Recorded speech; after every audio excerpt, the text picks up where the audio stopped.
Baik, kita mulai. Bismillahirrahmanirrahim. Assalamualaikum warahmatullahi wabarakatuh. Oke, sebelum memulai perkuliahan, mari kita berdoa bersama dulu. Untuk yang agama Kristen menyesuaikan, kita mulai dengan Al-Fatihah ya. Bismillahirrahmanirrahim.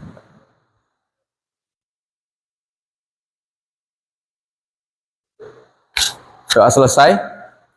Baik, hari ini kita berbicara tentang evaluasi program public relation. Namun sebelumnya, minggu lalu kita sudah membahas tentang kegiatan ya, event organisasi dalam rangka untuk kegiatan public relation.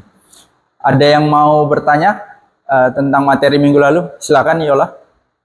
Jadi Pak, setelah kita mempelajari evaluasi program public relation ini, apa yang tahapan selanjutnya kita itu Pak?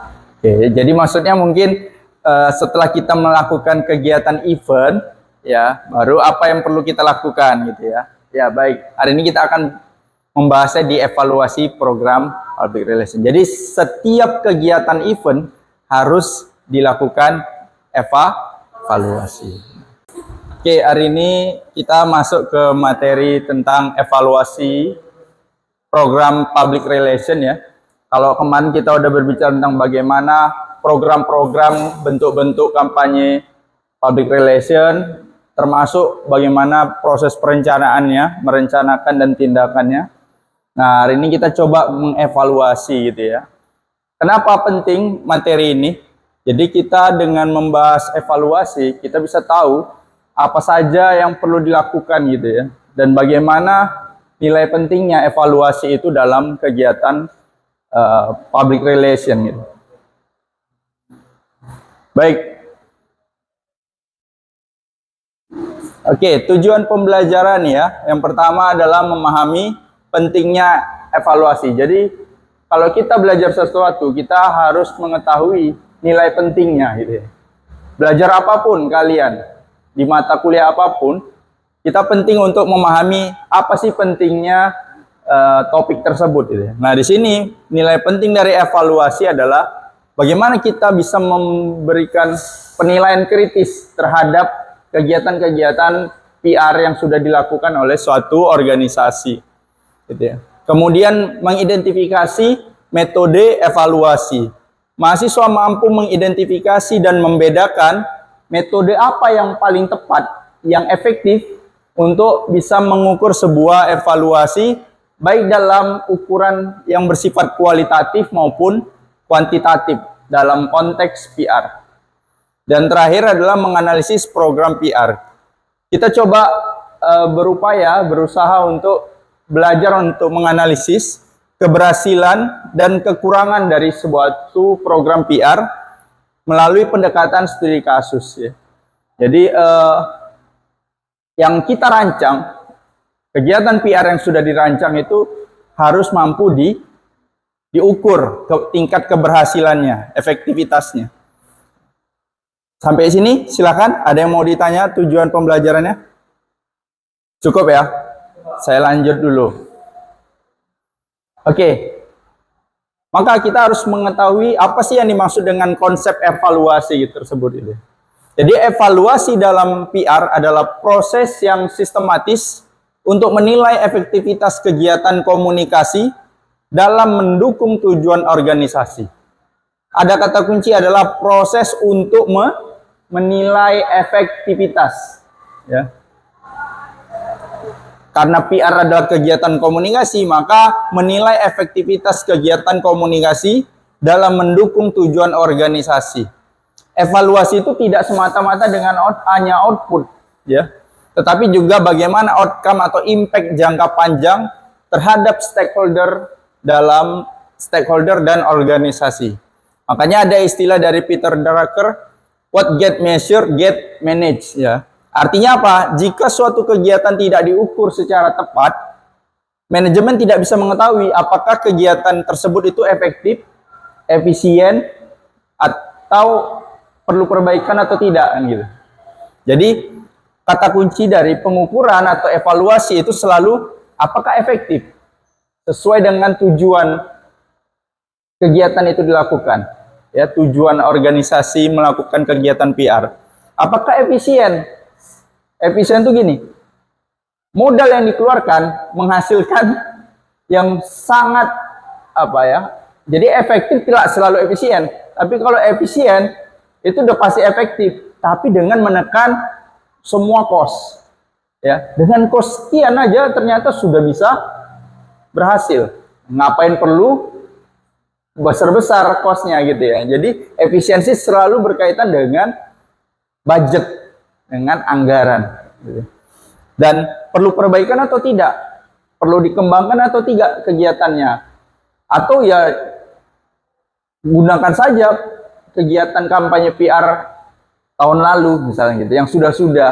Atau perlu dikembangkan. Nah, itu semua hasil kegiatan PR yang dilakukan itu hasil dari pengukuran, hasil dari evaluasi. Sama lah kalau teman-teman belajar, ya semester ini atau semester lalu dapat IPK berapa misalkan, dapat IPS 3, ya IP sementaranya 3. Apakah nggak kalian evaluasi? Oke, evaluasi kan? Coba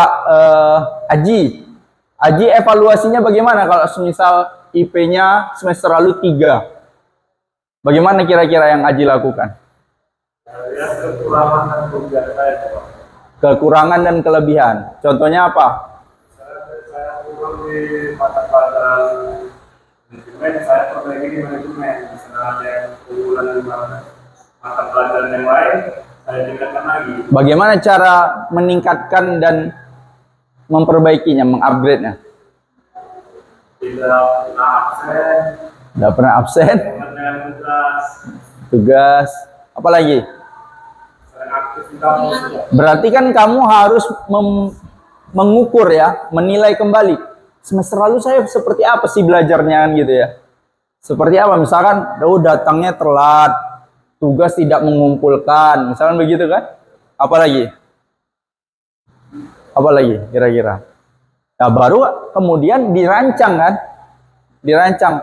Kira-kira yang paling menentukan supaya IP-nya saya naik itu di aspek yang mana? Apakah tadi saya terlambat mempengaruhi itu penilaian tadi, atau justru kualitas jawaban dari soal-soal ujiannya yang perlu saya perbaiki?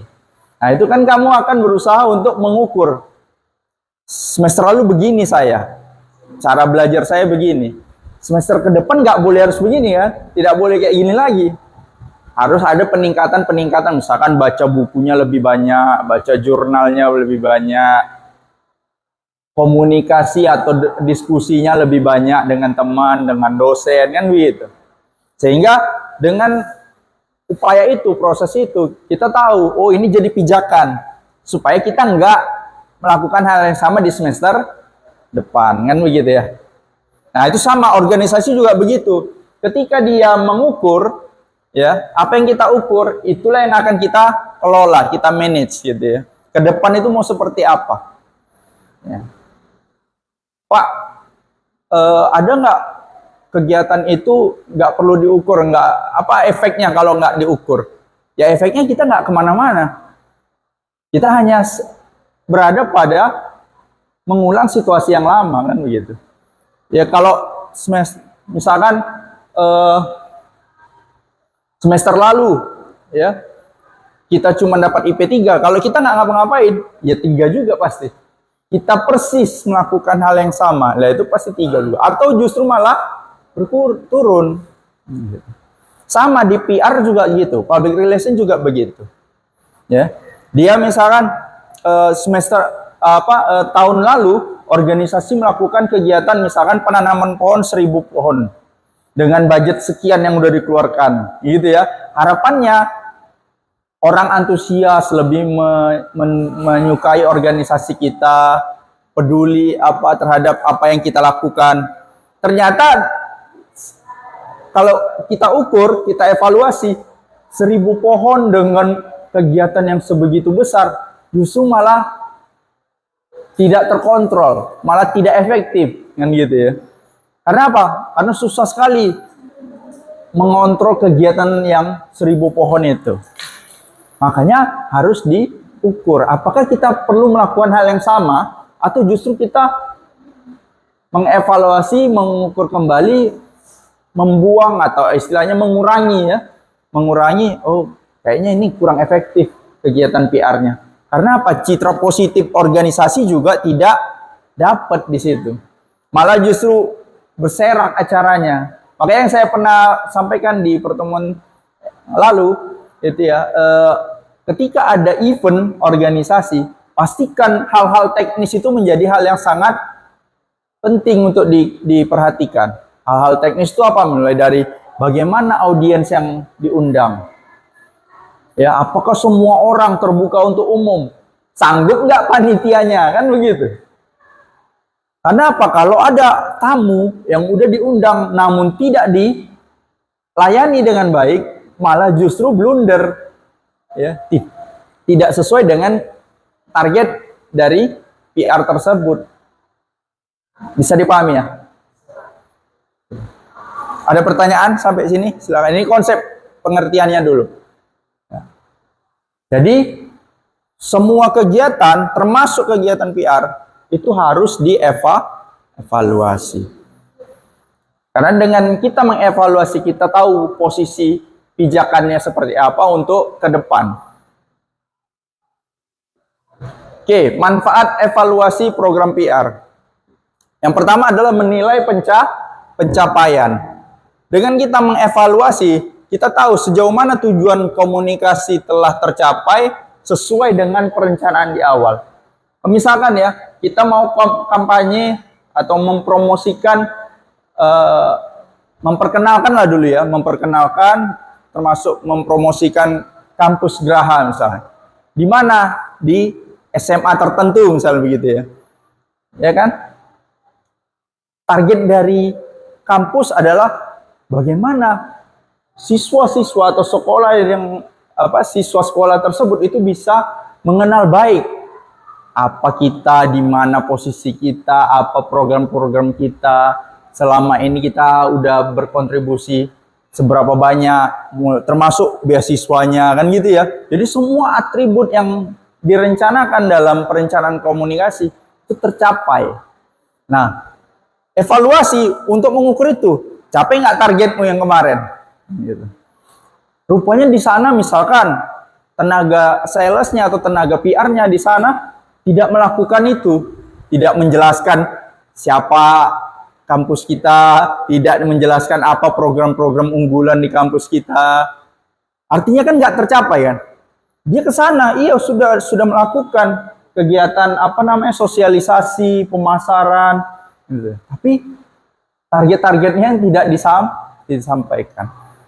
Hanya datang secara fisik, hanya melakukan secara fisik, tapi target komunikasinya, tujuan komunikasinya itu tidak disampaikan, tidak tercapai. Padahal itu yang ditetapkan di rencana awal kan. Kemudian mengidentifikasi kekuatan dan kelemahan. Betul tadi yang disampaikan seperti Aji tadi ya. Mengidentifikasi aspek program yang berhasil dan area yang membutuhkan perbaikan. Ya mana aspek-aspek, misalkan aspek teknis oke, selesai. Tapi aspek substansinya, misalkan materinya, narasumbernya tidak perform misalnya begitu. Atau pembawa acaranya, MC-nya tidak menarik. Bayangin panitia udah susun kegiatan dengan baik, dihandle peserta supaya bagus, ternyata MC-nya kegiatan PR itu tidak perform, tidak menarik, tidak mampu menggait audiens. Paham ya? Jadi ada area mana yang berhasil dan mana yang perlu diperbaiki, itu menjadi hal penting dalam public relation. Iya, plus minus kegiatan. Kemudian ini menjadi dasar perbaikan. Memberikan landasan untuk penyempurnaan strategi dan taktik PR di masa depan. Jadi kita udah punya gambar nih, nanti kita nggak perlu melakukan hal inilah. Kegiatan berikutnya tahun depan kita bisa pangkas ini nggak perlu masuk rundown gitu ya. Bisa dibayangin ya. Dan terakhir adalah membuktikan nilai, menunjukkan return of investment dari aktivitas PR kepada manajemen dan stakeholder. Akhirnya ketika kita mampu mengevaluasi, kita bisa memberikan nilai. Jadi kalau dalam konsep bisnis itu ada ROI itu ya, return of investment. Berapa yang kamu keluarkan, berapa yang bisa didapatkan dari investasi tersebut. Makanya ada return of investment. Misalkan kamu habis kegiatan PR itu 100 juta. Apakah 100 juta itu bisa dikonversi dengan 100 pembeli baru? 100 customer baru? Apakah 100 juta itu bisa menghasilkan citra yang sangat baik di mata audiens? Nah, jadi ada ukuran yang setimpal ya. Feedbacknya itu sesuai dengan yang dikeluarkan, cost yang dikeluarkan. Oke? Silakan. Ada pertanyaan di sini? Jawab ya. Coba apa, Cindy? Ada pertanyaan? Selanjut. Oke ya. Oke, apa sih jenis dan indikator dari evaluasi tersebut? Makanya di sini saya bikin tahapan PR itu ada input, output, outcome, sama impact. Ya. Input adalah apa indikatornya? Persiapan. Ya. Kalau kalian melakukan kegiatan PR, semuanya harus betul-betul disiapkan. Dibayangkan itu, disusun semua, direncanakan ya. Kemudian riset. Coba riset. Orang melakukan kegiatan serupa, ya, berhasil atau tidak? Di mana? Apakah kegiatan, misalkan kegiatan event, ya, event apa, misalkan pertemuan apa gitu ya, konser apa? Kalau di kampus-kampus apa biasanya? Pentas seni ya. Pentas seni, mengundang kampus-kampus lain, mengundang pelajar-pelajar gitu ya. Apakah itu berhasil di kampus-kampus lain? Atau justru kurang efektif kan gitu ya. Nah itu kita butuh riset, pendalaman. Nah, audiens kita tanya, pelajar-pelajar kita tanya, kamu seneng nggak datang ke sekolah-sekolah, ke kampus-kampus, seneng nggak hadir ke kampus-kampus, mengikuti kegiatan di kampus, meskipun kamu saat ini pelajar? Oh seneng. Apa yang diharapkan dari kegiatan di kampus?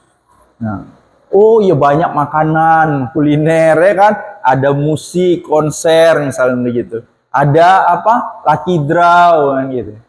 Nah, itu sering dilakukan oleh kampus-kampus yang punya dana besar gitu ya. Dia bikin perlombaan, kegiatan di kampusnya untuk menggait pasar mahasiswa baru. Ya. Nah, contohnya apa ini? Misalkan berapa kali kita meriset dalam perencanaan tersebut. Nah, terus bagaimana waktu perencanaannya? Cukup tidak? Kan gitu. Ini indikator, ini ukuran-ukuran. Kalau kita ngomongin tentang perencanaan. Kita mau ada ide apa? Ya coba disusun di sini dulu. Ya. Kemudian output. Bagaimana aktivitas yang dilakukan? Nah ini pada hari H biasanya. Tadi ya, kegiatan mulai dari menghandle tamu yang datang, audiens yang datang. Gitu. Kemudian contohnya apa? Misalkan jumlah press release. Seberapa banyak kita diberitakan di media sosial. Nah di media. Kan gitu ya. Apakah kegiatan kita mendapat liputan yang banyak dari media? Ya, press release kalau dulu di media konvensional. Kalau sekarang kan media digital. Viral nggak kita? FYP nggak kita? Kegiatan kampus kita.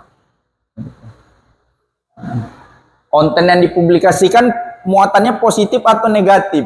Kan gitu ya.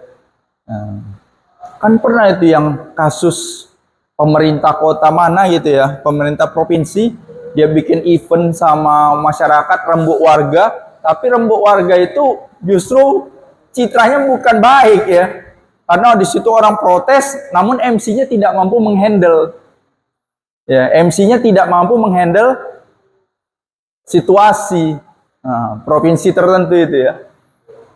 Jadi justru yang awalnya mau membangun citra yang positif justru semakin negatif. Gitu. Oke, outcome-nya apa? Reaksi audiens. Nah, ini apa yang diukur? Biasakan perubahan persepsi. Awalnya dia mau ke kampus lain, tapi karena dilihatnya kegiatan kita bagus ya, akhirnya dia mau masuk mendaftar di kampus kita misalnya. Ya kan? Nah, ini perubahan persepsi, awareness dan sikap. Ya, persepsi itu cara pandang, ternyata ada ya kampus yang seperti ini. Ternyata kampus itu tidak mesti mahal harganya, biaya kuliahnya. Nah, tertarik dia lihat kegiatan kita tuh tertarik, ada hasrat untuk kayaknya aku nanti sekolah sini aja lah gitu. Nah, sikap itu udah sampai daftar dia. Yaudahlah saya langsung daftar lah kak, diambilnya brosur diisinya formulir gitu. Ini kalau misalnya kegiatan pensi tadi ya, kampus. Impactnya apa? Ya kalau kita terus mampu mengontrol persepsi yang baik, citra yang baik, impactnya efek jangka panjangnya bagus. Ya, reputasi kita baik, orang-orang yang sudah kuliah di sini punya loyalitas, gitu. Sama, pembeli juga begitu. Kalau dalam konteks bisnis, ya, perusahaan kita bikin kalian tahu nggak ini? Dua Kelinci itu produknya apa? Kacang, hanya jualan kacang. Nah, tapi orang setia kalau misalkan nongkrong, beli kacang lah. Kalau nobar, nonton bareng bola, beli kacang lah, nggak enak nih, nggak ada kacangnya. Nonton bola, itu udah loyalitas sekali tuh. Apa-apa kalau ngumpul-ngumpul, enak ada kacang nih. Nah, itu bisa menciptakan loyalitas. Kacang ini, sukro, nggak enak sukro, enak kacang Dua Kelinci lah misalnya. Apa ini? Pilus, bukan kacang ini, kacangnya kacang Dua Kelinci. Sampai kayak gitu. Jadi loyalitas dari sebuah brand itu dibentuk tidak mudah, tidak singkat, panjang prosesnya. Oke? Bisa dipahami jenis dan indikatornya? Silakan, ada pertanyaan? Tanya aja apa, bebas mau tanya apa. Pernah nggak kalian lihat brand yang punya loyalitas kuat seperti itu ya? Nah, coba nanti kalian teliti, kalian boleh wawancara tim marketingnya lah misalnya begitu. Kenapa ya kok bisa sampai menciptakan konsumen loyal seperti itu seperti apa prosesnya? Pasti prosesnya kegiatan-kegiatan PR yang baik. Ya, tidak ada loyalitas dibentuk tanpa ada kegiatan PR yang terukur, yang baik gitu.